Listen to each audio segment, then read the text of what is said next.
Thank you so much for hosting us to this wonderful facility. I also want to take a moment to acknowledge some of the guests with us today. My friend and colleague, Jane McKenna, the Minister of Children and Women's Issues, as well as Chief Jim McSween of York Region Police. Good to have you here, Chief. And Cheryl Pereira, the founder and president of One Child. As we have been clear, our government has said the top priority for us is the safety of children. It's why I'm pleased to be here today to speak about the work we are undertaking to safeguard our children and our youth. The government has taken a number of measures to combat professional misconduct in schools and childcare settings, including a zero-tolerance approach to crimes against children. The government is now taking further action to make the education profession more accessible and accountable to families and to deliver greater transparency. We know and we want parents to be aware of the information related to the safety and security of their children. That's why Ontario is becoming the first Canadian jurisdiction to publicly disclose and make parents aware of educators who've been involved in sexual abuse and other serious criminal proceedings. Last year, I introduced a series of sweeping amendments and reforms to the Ontario College of Teachers Act and the Early Childhood Educators Act to keep children and childcare settings safe. These reforms are helping to keep schools and childcare and early years settings in the province safe by preventing individuals unfit to practice from continuing to work directly with children. It's why today we're announcing that we're going to build upon the measures that our government has already taken to combat professional misconduct by educators in schools and childcare settings. These changes include, as noted, the imposing of a lifetime ban on any educator who's engaged in physical, sexual relations with a child or involved in any way with child pornography. We are retroactively imposing lifetime bans on educators who engage in physical sexual abuse of children for previous similar acts by teachers and early childhood educators whose membership were reinstated or were not revoked in the first place. And we're requiring that both the Ontario College of Teachers and the College of Early Childhood Educators, both regulators, provide funding for therapy and counseling to children, to students who are victims of sexual abuse and prohibited sexual acts.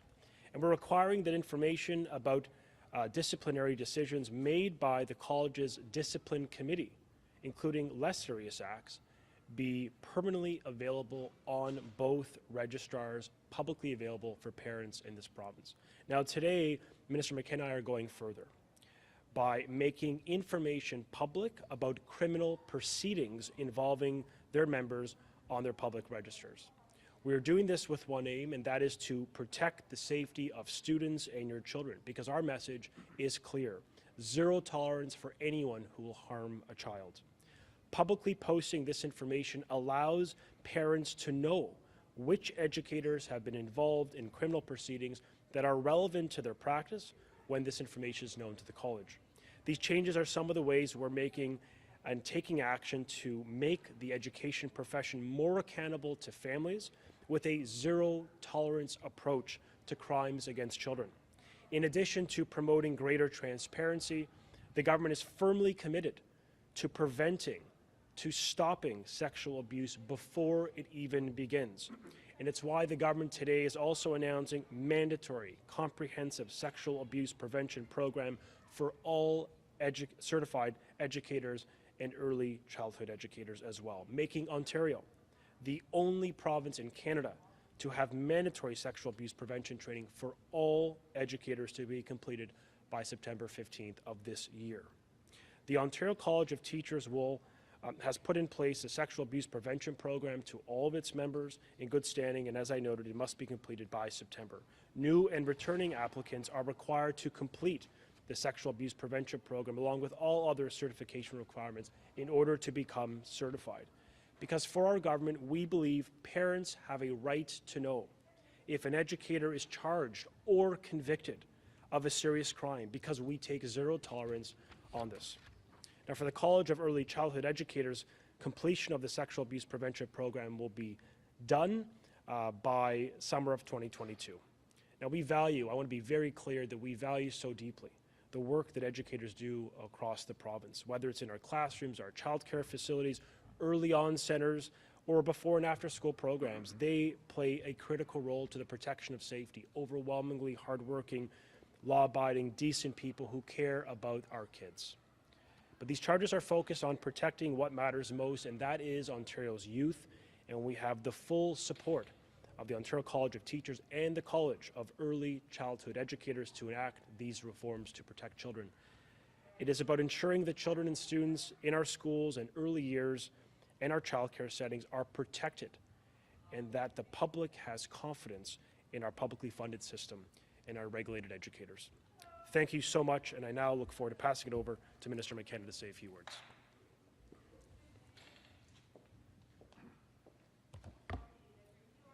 Thank you so much, Minister Lecce.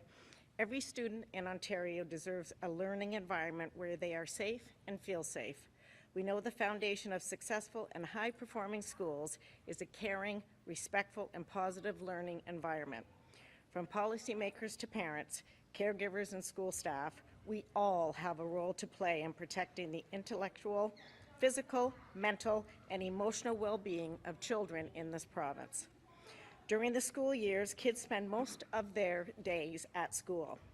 They run around in the playground, they eat lunch together, they sit in classrooms and learn together. And for every activity, there is an adult on duty. So you would expect that the people our kids and grandkids come into contact with are safe. Today's announcement gives the Ontario College of Teachers and the College of Early Childhood Educators the clear authority to make information public on criminal proceedings involving their members. The new standard of transparency is a first in Canada, and it will provide parents and caregivers with added confidence. Childhood and adolescence involves learning about the world and finding your place in it. As a mother of 5 and grandmother of 5, with another one on the way, I know that when kids feel safe and supported, they learn, they're happy, and they thrive. That's why our government is committed to ensuring that children and youth with diverse abilities achieve their highest potential. As Ontario's Associate Minister of Children and Women's Issues, I'm proud of the work our government and Minister Lecce is doing to create a safe learning environment for all students. This afternoon's announcement is part of our coordinated approach across government to support and protect children, to give them every opportunity to succeed. I want to thank everyone for joining us here today. And now I'd like to invite Cheryl Pierre, founder and president of One Child, to say a few words.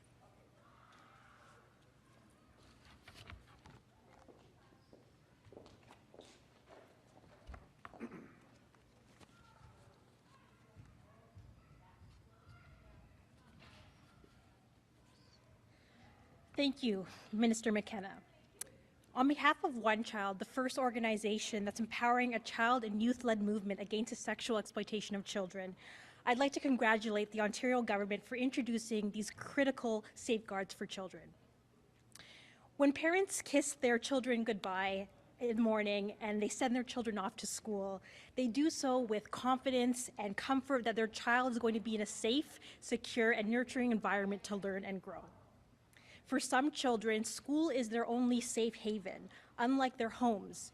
And they see teachers as trusted adults and role models. To learn after a verdict is made that your teacher or your child's teacher was involved in sexual abuse or other serious criminal proceedings, it erodes trust among children and parents. For these reasons, we welcome this new measure that you've heard about today. Now, since 2005, we at One Child have been working very hard with Ontario school boards and schools to prevent sexual exploitation through youth-led workshops and trainings for educators on the issue of child sex trafficking. And we're proud to have worked with educators, many educators who are wholly committed to preventing and protecting children from this issue. But sex trafficking is only one form of sexual abuse. Others include images or sextortion and others. After our presentations in schools, we have had students disclose to us other forms of sexual abuse, including sexual abuse in the home. So this problem is rampant, and we cannot rely solely on charities like One Child to prevent and to protect children. Educators are on the front lines, and they can play a powerful role in disseminating information to students on topics like healthy relationships, cyber safety, and tactics that predators use to lure and to groom children. And at the same time, they're poised to assist a student who may be disclosing abuse. So empowering them with the knowledge through mandatory training is key to stopping this abuse before it happens. I'd like to thank the Government of Ontario for going further, for setting an example, and for blazing the trail for other Canadian jurisdictions to follow suit. I'd like to introduce Jim McSween, York Regional Police Chief, to make a few comments.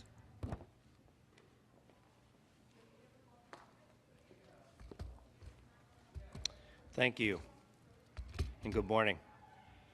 On behalf of York Regional Police, I'm pleased to be here today in support of these new measures which further protect our most vulnerable citizens, our children. York Regional Police remains committed to doing everything possible to ensure the well-being of our students and children in childcare. So this announcement today by Minister Lecce and Minister McKenna is certainly a welcome one. The first jurisdiction in Canada to do so, Ontario, is giving the Ontario College of Teachers and the College of Early Childhood Educators the authority to release information about criminal proceedings involving their members. This will help ensure the entire system becomes more transparent and accountable. It's important that we're all made aware of information that could affect the safety and security of our kids. It's important for our educators, childcare workers, boards, and the community, but most importantly, it's important for parents who are making decisions every day to ensure their children are safe. York Regional Police also commends the government's initiative to ensure educators and childcare workers receive important training in order to prevent the possibility of sexual abuse in the first place. A comprehensive and mandatory sexual abuse prevention program is vital to protecting children and youth, and it can only improve outcomes and support for victims. We also fully support the $2.4 million investment to provide the necessary training and resources to ensure school boards and school staff are able to recognize, identify, respond, and to prevent sex trafficking of children and youth. The dedicated members of York Regional Police Human Trafficking Unit have worked for decades to combat the dark world of sex trafficking and the dangerous circumstances surrounding the sexual exploitation of women and underage girls. In the vast majority of cases, these women and girls are victims themselves, forced into the sex trade by violence, threats of violence, coercion, and trickery. Showing these victims compassion and understanding and providing assistance to help them safely exit the sex trade and access the support and care they need is an essential part of the job. York Regional Police supports any initiative rooted in a zero-tolerance approach to crimes against children. Lifetime bans for those educators involved in criminal sexual activity allows for the protection of children in the future and can act as a call for other victims to come forward. We know this type of victimization has lifelong effects, and funding for therapy and counseling greatly assists in the healing process for survivors of abuse. This is especially true for those who would otherwise not have access to resources due to socioeconomic or other vulnerable circumstances. And making disciplinary decisions a matter of public record allows boards to make more informed decisions about who they employ. It'll also help victims who have been reluctant to report. If they have the ability to research past similar behavior, it may give them the courage to come forward. The responsibility to do everything we can to protect children and keep them safe is a collective one. York Regional Police is a proud partner in that collective duty. Thank you.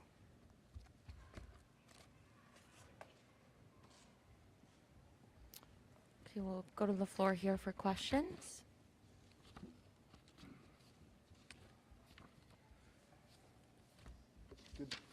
Good afternoon, Minister. Minister, the TDSB is reporting absenteeism at a high rate with its teachers and class and students. How is this affecting education, not only just with the TDSB, but also province-wide?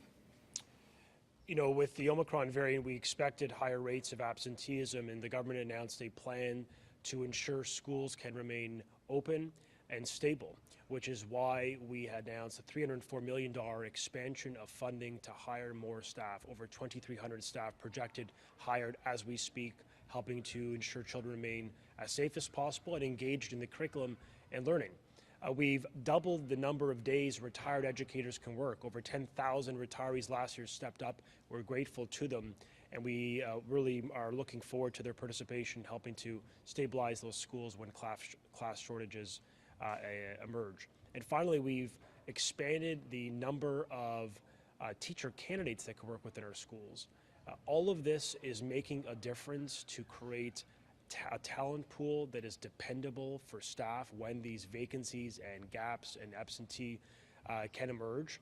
And we're just very grateful that our systems, we're working together as a government with our school boards to keep kids engaged in learning. It's so critical to their mental and physical health, which is why we have done and we will continue to do everything humanly possible to provide the staffing supports to keep the schools stable and keep these kids engaged in learning, which is the basis of why they're in schools in the first place. But we're also hearing that, or people are expressing opinions that those initiatives aren't being able to keep up. There's to a point now where teachers are mainly taking care of a huge classroom of kids as opposed to actually teaching because of the absenteeism has raised the ratio so high. Is this across the province, or is this just an isolated situation? Well, look, staffing issues can be challenges in different parts of Ontario, sometimes even more felt in rural and remote parts of Ontario with smaller schools. The bottom line is our supports are for all families in all regions of the province, urban and rural, English and French. We want families to know that we are absolutely seized with keeping these schools open for the purpose of quality learning. We've increased investment. We've doubled the amount of retired teachers that can work within our schools. We've expanded teacher candidates to work within our schools so that your child, when on a short-term basis a teacher has to stay home to isolate or because of illness, they have someone qualified that can step in and keep these kids engaged, keep their welfare, their mental health front and center, and more importantly, keep the curriculum at the forefront of the instruction. So we'll continue to be partners, invest, and do everything possible to give the resources to school boards to succeed during these difficult times. Good, thank you for answering those ones. Sure. The next one is daycare, $10 a day daycare. We heard an announcement was imminent several weeks ago, or 2 weeks ago now, and we're still waiting for that shoe to drop. We are continuing to have very constructive negotiations with the federal government. The Premier and I have been abundantly clear. We want to get a deal that is fair for all families, that reduces costs for all families, and that ultimately provides flexibility, recognizing that some families are in nonprofits, for profit. We just simply want Ontario parents to receive a meaningful rate reduction that gets us to $10, because as I've said before, Ontario has one of the most expensive childcare costs in the nation. We know that is unacceptable. We've introduced a tax measure that saves families about $1,200 to $1,500 per child. That's going to help incrementally, but we know that there's a bigger fix here. That's for the feds to step up, work with us to deliver a childcare deal that is sustainable and brings prices down. And I want families to know we are determined to get this deal. It must be a fair deal, a good deal for Ontario families, taxpayers, and for our children. And the Premier and I will continue to negotiate with one intention, which is delivering that deal as soon as possible so we can get these fees down and create certainty for all families that are longing to get their kids in a childcare system that's accessible and affordable. We've heard the word soon, and we're past that. Right. When can we expect this decision? When can we expect this decision? We're working around the clock to get a deal. We know how important this is for parents. It's equally as important for the government. We know childcare is very expensive to many families here in the GTA, but really right across Ontario. And so I want to make clear our government's commitment to landing a good deal, a fair deal for Ontario families that reduces prices. And look, these negotiations may take some time, but as long as we get to a good outcome for families and reduced fees, and a more accessible system that's available for parents when they need it, that is a good thing. And so we'll continue to work hard to deliver the deal, the certainty, and the fee reduction that I believe families in this province deserve. Thanks so much, everyone. Thank you.